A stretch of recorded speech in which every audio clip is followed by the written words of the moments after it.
bro. Oh my God.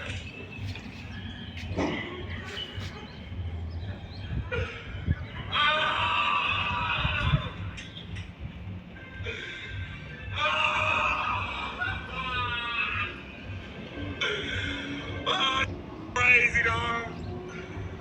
Crazy dog. I'm sick. I'm sorry.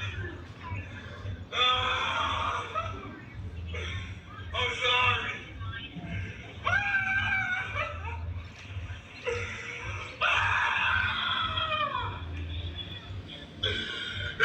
Crazy dog. Hello guys and welcome to our channel Crime Shadows. Join us as we take a look at how events unfolded in various crimes around the world. Our focus is on the details, evidence, theories, victims, investigations and mystery found in these crimes. If you wish to see more of our videos, please remember to subscribe, ring the notification bell and give this video a like. I am your host, Joan. In today's episode, we look at the story of Marietta Julius, who was born to Michael and Tamiko Matthews in 1994 in Dallas, Texas. She had two siblings, Michael Jr. and Marcus, with her being the eldest. Her mom, Tamiko, was a nurse with a specialty in neonatal care, while the dad was a businessman. Marietta's family shared a close bond and they loved, cherished, and supported each other. However, Marietta's bond with her mom was more strong than anyone else. She grew up to be beautiful and intelligent. One could say she was an all-rounder as she excelled in both her academics and co-curricular activities back in school.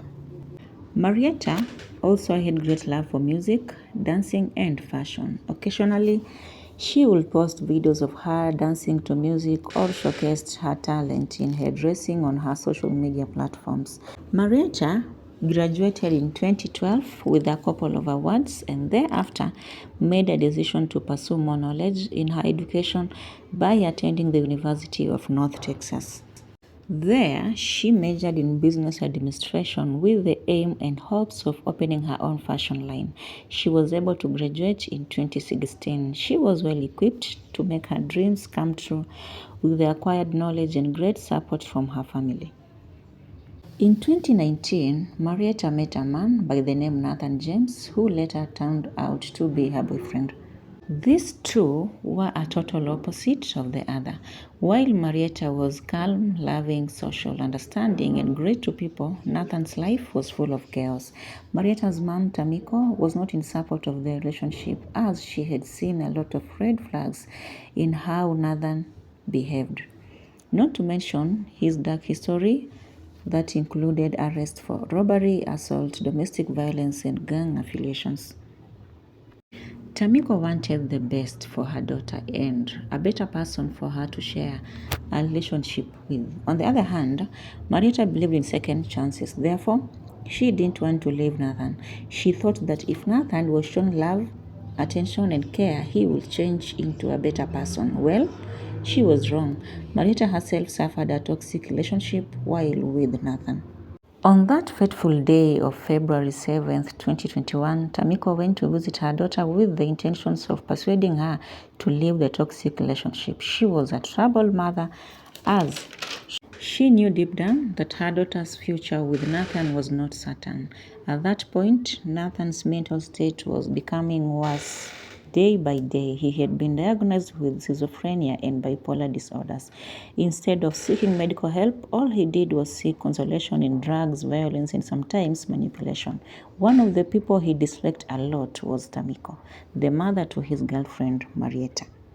He knew that Tamiko wasn't in support of the relationship and wanted the daughter to opt out. Tamiko wasn't the only one concerned about the relationship, but neighbors and friends too. More often, loud shouting, commotions, and banging would be heard from their apartments. But pleas for Marietta to leave would always fall on deaf ears. Back to that fateful day. As Tamiko approached Nathan and Marietta's apartment, she knocked on the door and Nathan opened. It was like an animal walking into a trap without knowledge, because right there Nathan pulled out his gun and finished her. One would have even said that maybe Nathan had called her over with the intentions of finishing her, but no, he didn't even know she was coming. He just saw her and grabbed the opportunity to eliminate his enemy, as he had perceived her to be one. When all that was happening, Marietta was sleeping in the bedroom, unaware that the mom had paid her a visit, but unfortunately, she wasn't even given a chance to say hi to her. Nathan left the lifeless body of Tamiko on the floor and headed to where Marietta was. He gave her the bad news about her mom without any remorse whatsoever. Marietta was in a state of confusion. She was in pain of losing her loving mother, who only wanted the best for her, and at the same time, she was scared of losing her life. She begged Nathan to spare her life, but Nathan knew nothing will ever be the same again between them, so he ended her too.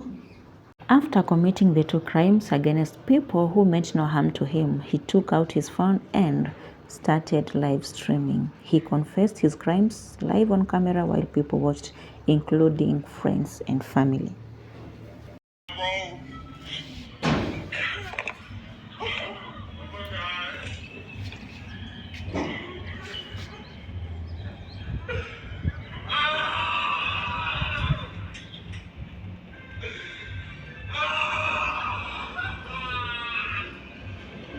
Bro. Oh my God. Crazy dog. Crazy dog. I'm sick. I'm tired of you. I'm sorry.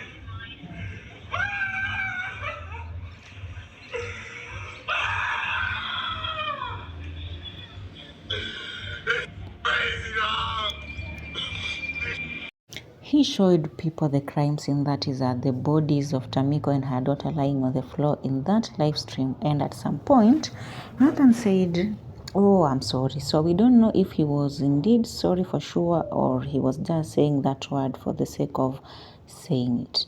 Shortly after ending the live stream, Nathan called 911 to give details of what had occurred.